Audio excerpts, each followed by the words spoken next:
Before the Marvel Cinematic Universe turned superheroes into billion-dollar brands, the 1990s were a chaotic testing ground.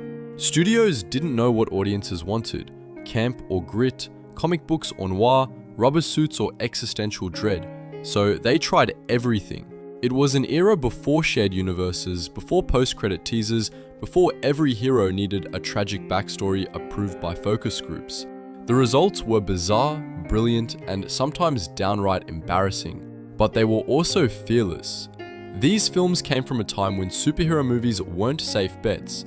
They were risks, experiments that swung wildly between pulp adventure, gothic horror, and punk absurdity. And even when they failed loudly. So before Iron Man and Captain America ever assembled, let's rewind to the decade of neon shadows, roaring guitars, and leather trench coats. These are the real 90s superhero movies. Strange, ambitious, and too bold to fit inside the Marvel formula. Let's dive in. Number 10, The Phantom, 1996. Before CGI suits and multiverse cameos, there was The Phantom, a man in purple spandex fighting pirates with 2 pistols and a noble horse. And somehow it worked. Released in 1996, The Phantom tried to resurrect a 1930s pulp comic hero for a new generation. Billy Zane plays Kit Walker, the 21st in a long line of masked vigilantes sworn to protect the world from evil. He lives in the jungle, wears a ring that leaves a skull mark on villains, and delivers justice with the sincerity of an old-school adventure serial. It's the kind of movie that believes heart and legacy can outshine lasers and CGI explosions. But here's the thing, by the mid-90s, audiences weren't ready for sincerity. The world had embraced cynicism, irony, and dark anti-heroes. Batman was brooding, Spawn was demonic, and The Phantom, he was smiling in a bright purple suit. To many, that looked ridiculous. Yet beneath the camp and color, there's something beautifully defiant. The movie is packed with practical stunts and real sets. Ships, temples, and lush jungles filmed in Thailand. You can feel the sweat, the heat, and the effort that went into every sequence. There's no digital safety net. When the Phantom leaps onto a truck or swings from vines, it's actually happening. That tactile energy gives the film a charm modern blockbusters rarely capture. Billy Zane, perfectly aware of how absurd he looks, commits completely. He never mocks the role, he plays it straight, and that's the magic. In a decade chasing darker tones, The Phantom dared to be bright, romantic, even corny. It's a love letter to the days when adventure meant courage, not trauma. Critics at the time were merciless. They called it outdated, naive, too pulpy for modern viewers. It bombed at the box office, overshadowed by sleeker, louder hits. But years later, it found redemption as a cult classic. People began to see it for what it really was, a snapshot of a moment when Hollywood still believed heroes could be pure. What makes The Phantom better than many blockbusters today isn't the costume or the action, it's the spirit. It comes from a time when filmmaking was handmade, when sincerity wasn't embarrassing, and when color meant courage. So while Marvel fine-tuned the formula, The Phantom danced to its own beat. Proudly purple, wildly sincere, and unashamedly human. And if that sounds daring, the next hero took things even darker. A man who could cloud men's minds with nothing but thought. Number 9. The Shadow, 1994. Before Christian Bale's brooding Batman or Doctor Strange's mystic arts, there was The Shadow, a telepathic anti-hero wrapped in smoke, mystery, and a killer hat. In 1994, before comic book universes became sanitized, this movie brought us a superhero who was part noir detective, part psychic ghost, and all style. Alec Baldwin stars as Lamont Cranston, a reformed criminal who becomes the Shadow, using his ability to cloud men's minds to fight crime in 1930s New York. It's based on one of the earliest pulp radio heroes, the prototype for Batman himself, yet its world feels more dream than reality. Neon rain, fog-filled alleys, and Art Deco skyscrapers stretch across the screen like a hallucination caught between Dick Tracy and Blade Runner. What makes The Shadow fascinating is how seriously it takes absurdity. The tone walks a tightrope between noir grandeur and camp chaos. The opening in Tibet feels ripped straight from a fever dream. Opium lords, glowing daggers, and a man learning to turn invisible by sheer willpower. It shouldn't work, but that's what makes it unforgettable. Unlike modern superhero films built on endless exposition, The Shadow trusts atmosphere over logic. The dialogue is stylized, the lighting theatrical, the action gleefully weird. It's a film obsessed with mood, with making you feel like you're inside an old comic strip brought to life with smoke and mirrors. Alec Baldwin delivers one of the strangest performances of his career, half playboy charm, half demonic whisper. When he says the shadow knows what evil lurks in the hearts of men, it's pure pulp poetry. You believe him, and that belief pulls you deeper into its hypnotic world. Critics in 1994 didn't know what to make of it. Some called it a mess, others saw brilliance under the chaos. The box office shrugged, but visually, it was ahead of its time. Its moody design and surreal lighting paved the way for later neo-noir superhero films. You can see its fingerprints all over Dark City and Batman Begins. Revisiting it now, The Shadow feels like a time capsule from when Hollywood still experimented before everything was polished to algorithmic perfection. It dared to be stylish without irony, weird without apology. And that's the magic of the 90s superhero era. Every failure had personality.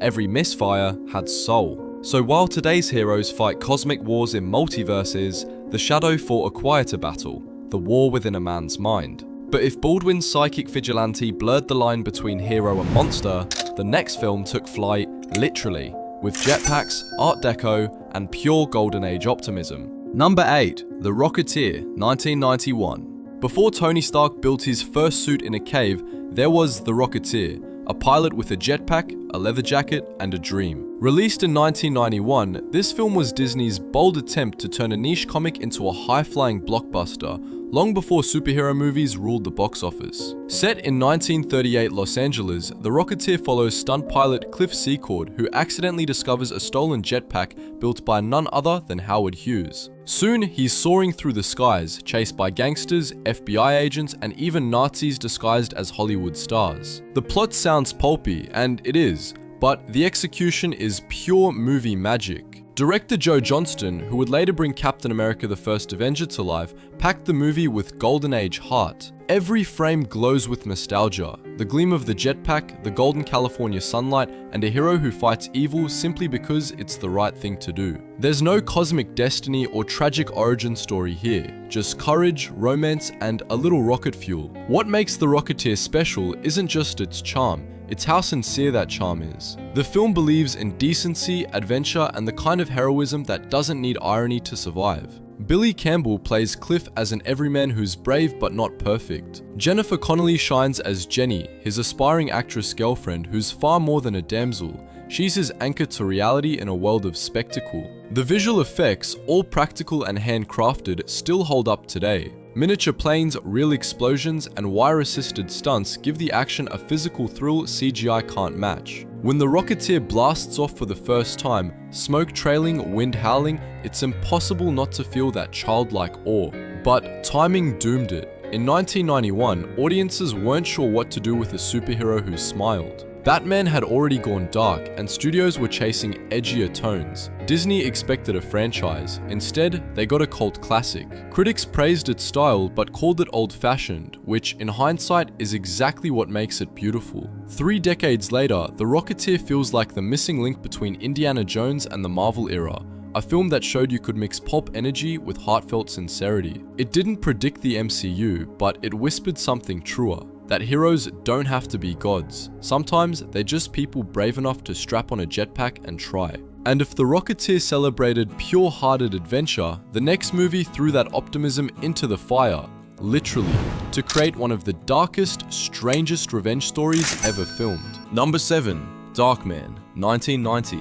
Before Sam Raimi gave us Spider-Man, he gave us something darker, weirder, and far more unhinged. Darkman. This was the film that proved you didn't need a comic book license to make a superhero movie. You just needed a man in agony, a few gallons of fake skin, and a director with no fear. Released in 1990, Darkman stars Liam Neeson as Dr. Peyton Westlake, a scientist developing synthetic skin for burn victims. When gangsters destroy his lab and leave him disfigured, he becomes a creature of vengeance, able to mold new faces for short periods of time, but cursed with uncontrollable rage. It's half horror, half tragedy, and entirely Sam Raimi. What makes Darkman so unforgettable is its tone, that surreal blend of pulp energy, comic exaggeration, and pure madness. Raimi directs like a man possessed. Dutch angles, crash zooms, spinning shots, and operatic screams. Every frame looks like it could burst into flames. The film doesn't just borrow from comic books, it feels like one, long before studios figured out how to make that style mainstream.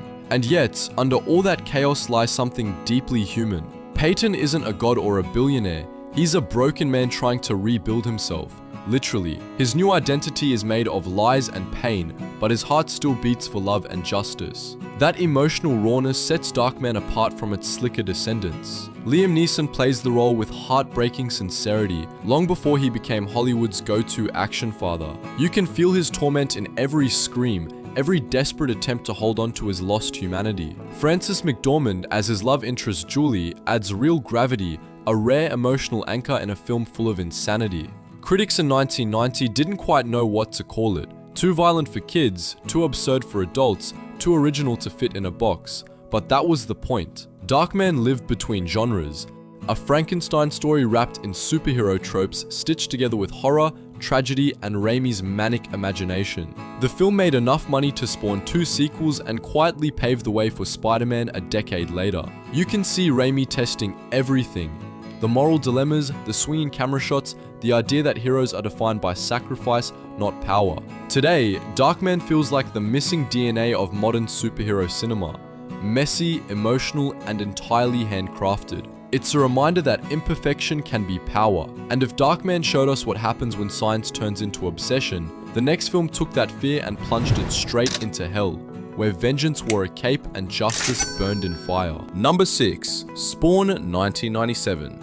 In the late 90s, before Blade made vampires cool and Marvel found its rhythm, one film tried to drag superhero cinema straight through the gates of hell. That movie was Spawn. It wasn't sleek or polished, it was loud, angry, and drenched in CGI fire, a chaotic explosion of ambition that went down in flames but still burned bright in memory. Spawn told the story of Al Simmons, a government assassin betrayed by his own agency and murdered in cold blood. In death, he makes a deal with a demon. To see his wife again, he agrees to return to Earth as a Hellspawn, part soldier, part monster, wrapped in a living, twitching cape. It's revenge, religion, and rage mashed into one operatic nightmare. What makes Spawn fascinating isn't just its premise, but its context. In 1997, Hollywood had no idea what to do with a black superhero. Al Simmons, played by Michael Jai White, became the first major African-American lead in a superhero movie,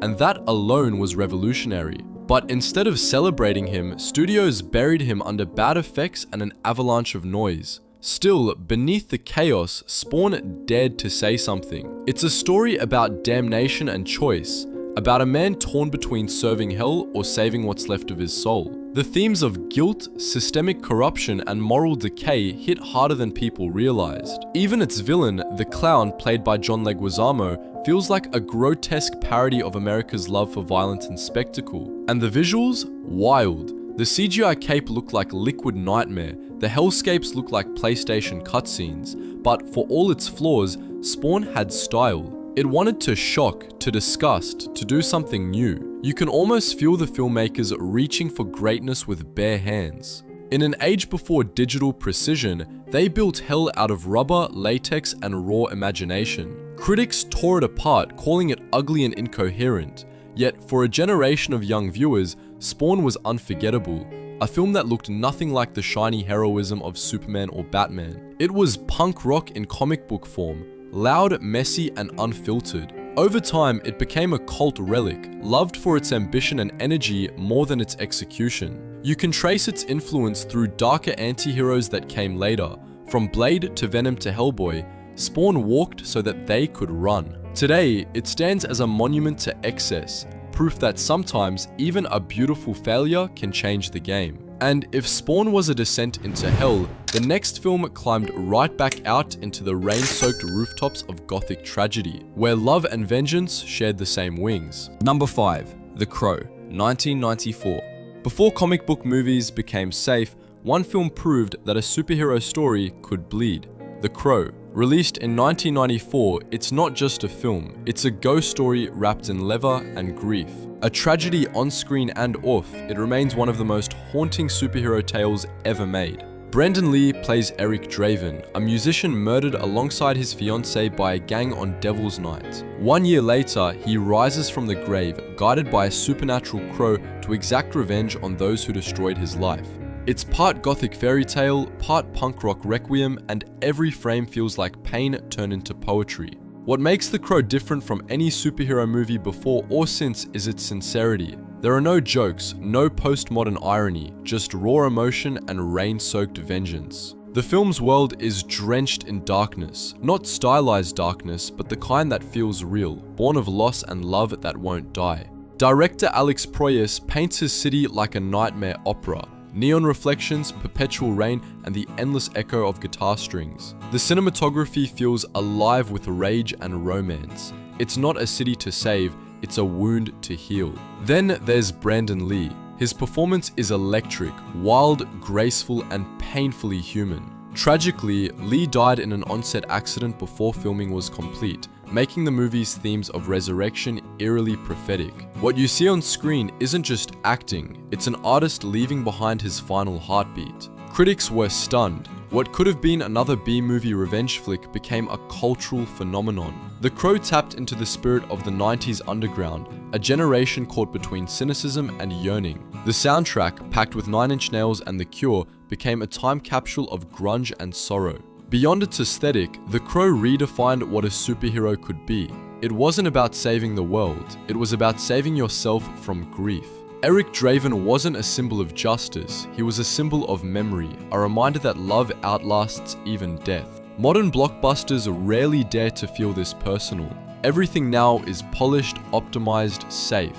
But The Crow bleeds sincerity. You can feel the pain behind every action, the beauty behind every scream. It's not just dark, it's honest. 3 decades later, The Crow still soars, not as a franchise, but as a feeling. A reminder that sometimes tragedy creates art powerful enough to outlive its creator. And if The Crow turned grief into beauty, the next film took that chaos and spun it into something totally deranged. A post-apocalyptic fever dream with punk attitude, mutant kangaroos, and the end of the world in a tank. Number 4. Tank Girl, 1995. If The Crow was dark poetry, Tank Girl was pure anarchy. Released in 1995, this movie didn't just break the rules, it threw a tank at them, laughed, and drove away to a punk rock soundtrack.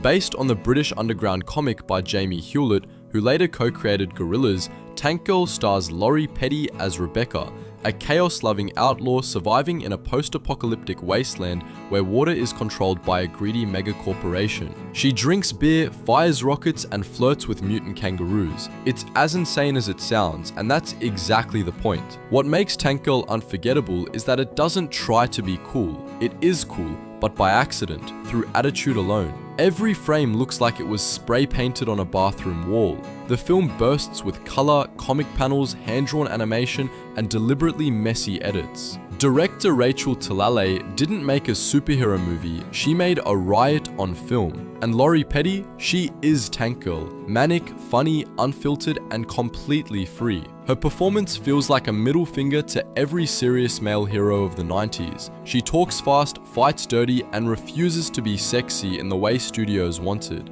There's something liberating about that. Tank Girl isn't designed for the male gaze, she's designed to blow it up. Of course, Hollywood didn't know what to do with her. Studio executives butchered the movie, cutting entire sequences and sanitizing the chaos. The result was a box office disaster, slammed by critics who didn't understand what they were watching. But buried under the wreckage was a film that, decades later, would be rediscovered as a feminist, punk, anti-establishment time bomb. Tank Girl predicted a world where rebellion is the only way to survive, where corporations own water and freedom means driving your own war machine through the desert. That message hits harder now than it did in 1995. Beneath the glitter, the absurdity, and the mutant kangaroos, it's a story about identity, about refusing to let anyone define your version of power. Its soundtrack, stacked with Bjork, Hole, and Devo, became a mixtape of 90s counterculture. Its art style influenced fashion, comics, even music videos for years. What once looked like a failure now plays like prophecy,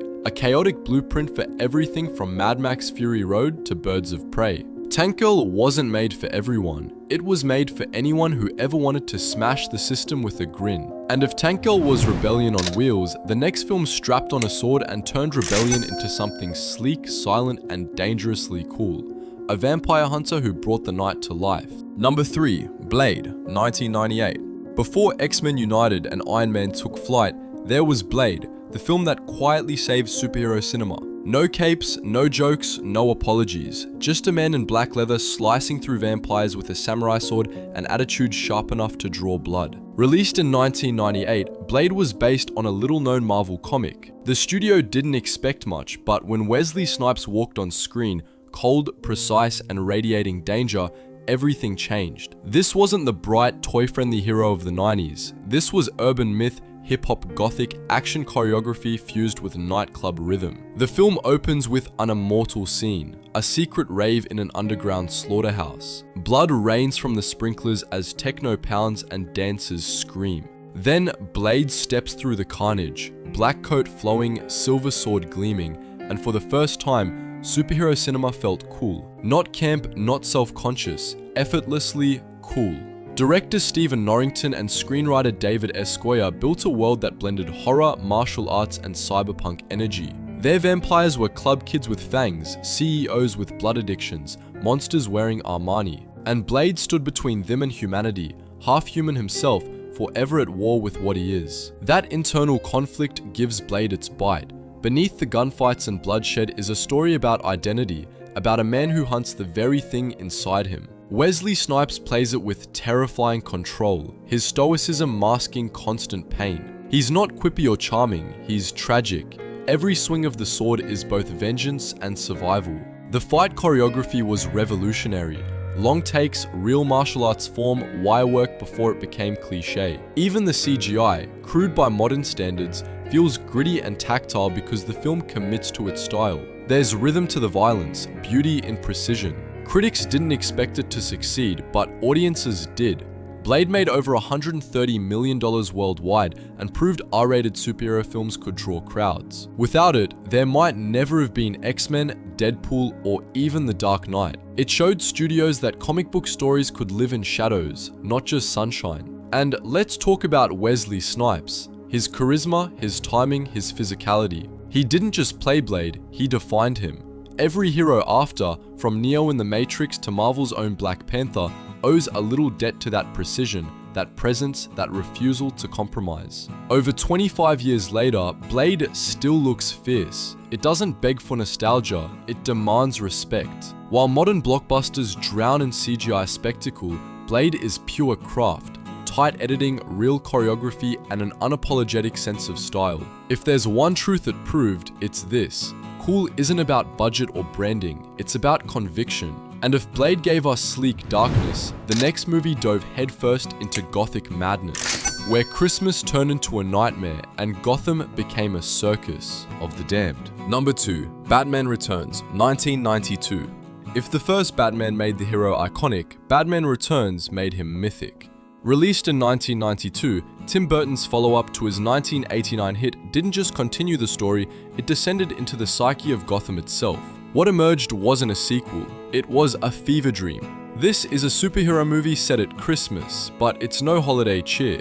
Gotham is frozen in black snow, lit by fire and neon. Every corner drips with gothic decadence. It's a city that looks alive but rotting from within, a reflection of every broken soul living inside it. Michael Keaton returns as Batman, quieter and colder than ever. He barely speaks, and yet every movement feels haunted. But Batman Returns isn't really about him. It's about the monsters around him, reflections of his own fractured identity. Michelle Pfeiffer's Catwoman is magnetic chaos, half victim, half goddess, reborn from pain and latex. She's seductive and sad, clawing her way through patriarchy with whip and wit. Danny DeVito's Penguin is tragic horror incarnate, abandoned, deformed, desperate for love, yet driven by cruelty. These aren't just villains, they're mirror images of Batman himself, people who fell and never stopped falling. Burton turns the whole film into a masquerade of trauma. Beneath the costumes, everyone's hiding something. Love, rage, loneliness, it all blows together under the snowfall. Gotham becomes less a city than a state of mind, where good and evil melt into theatrical despair. Visually, Batman Returns is breathtaking. Every frame looks like an oil painting dipped in nightmare. Matte backdrops, miniature models, practical snow, no CGI gloss, just pure imagination. The sets tower like cathedrals, trapping characters inside a world too big for them. Even now, it feels handcrafted, alive in a way modern blockbusters rarely achieve. And then there's the tone, shockingly dark for a summer movie tied to toys and fast food promotions. Warner Brothers expected a family-friendly sequel.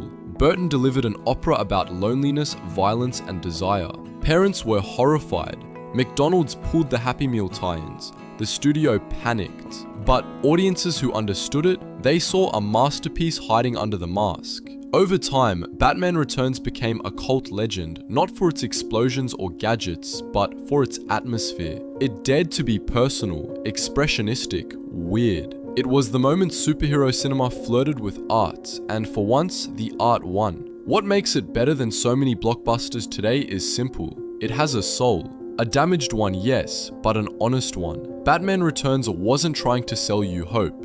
It was trying to show you what happens after you lose it. And if Gotham was Burton's cathedral of despair, the final entry on this list stepped into something quieter.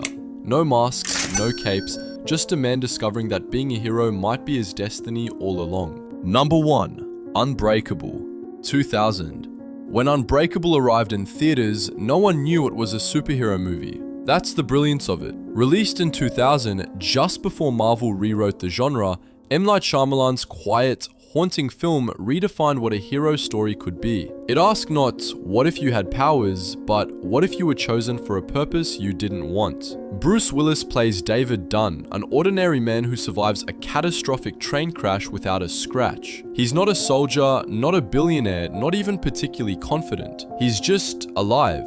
And that impossible survival forces him and us to question everything. The movie unfolds like a slow revelation. There are no capes, no suits, no grand speeches, just silence, rain, and doubt. It's filmed like a mystery, told through long takes and muted colors. The camera lingers, watching David's uncertainty grow as he realizes he might be something more than human. Then comes Samuel L. Jackson as Elijah Price, Mr. Glass. Born with bones so fragile they shatter like glass, he becomes obsessed with comic books, believing they hold clues to real-world heroes and villains. When he finds David, he finds his opposite, strength and fragility, creation and destruction, destiny and despair. Their bond is tragic, inevitable, biblical. What makes Unbreakable extraordinary isn't its twist, it's its restraint. It treats the superhero myth as something ancient, spiritual, almost sacred. There's no score swelling to tell you how to feel. There's only quiet awe and the weight of discovery. Shyamalan directs like he's revealing a secret the audience already knows but has forgotten. The story doesn't celebrate power, it mourns it. Being a hero here isn't glamorous, it's lonely. David doesn't save the world, he just saves one person, and somehow, that feels bigger than any alien invasion. In a decade defined by loudness, Unbreakable dared to whisper. It took the noise of 90s cinema, the neon, the explosions, the chaos, and distilled it into something pure. A man, a purpose, a choice. It was a mirror held up to a culture obsessed with spectacle, asking, what if the greatest superpower is simply believing in something again? Critics were divided at the time, but 2 decades later, it's hailed as one of the best superhero films ever made. It predicted the grounded realism that Marvel and DC would chase years later, only with more humanity and more soul. Unbreakable wasn't just ahead of its time, it closed an era, the end of innocence before the algorithm. The final moment when superhero stories still belong to filmmakers, not franchises. And that's why it stands at the top of this list, not because it was the biggest, but because it dared to be quiet in a world screaming for attention. Looking back at these films, you can almost feel the pulse of an era. A decade when superhero cinema had no rules, no universes, and no guarantees. Every movie was a gamble, built on instinct and chaos. Some failed spectacularly, others whispered their way into legend, but together, they laid the foundation for everything that came after. The sincerity of The Phantom, the madness of Darkman, the tragedy of The Crow, the fury of Blade, the quiet strength of Unbreakable. They all carried a piece of the modern myth before the world called it the MCU. These stories remind us that bigger isn't always better. Real imagination comes from risk, not formula. So, next time you watch a billion-dollar superhero epic, remember, before Marvel there was magic, and maybe, just maybe, the past still outshines the present.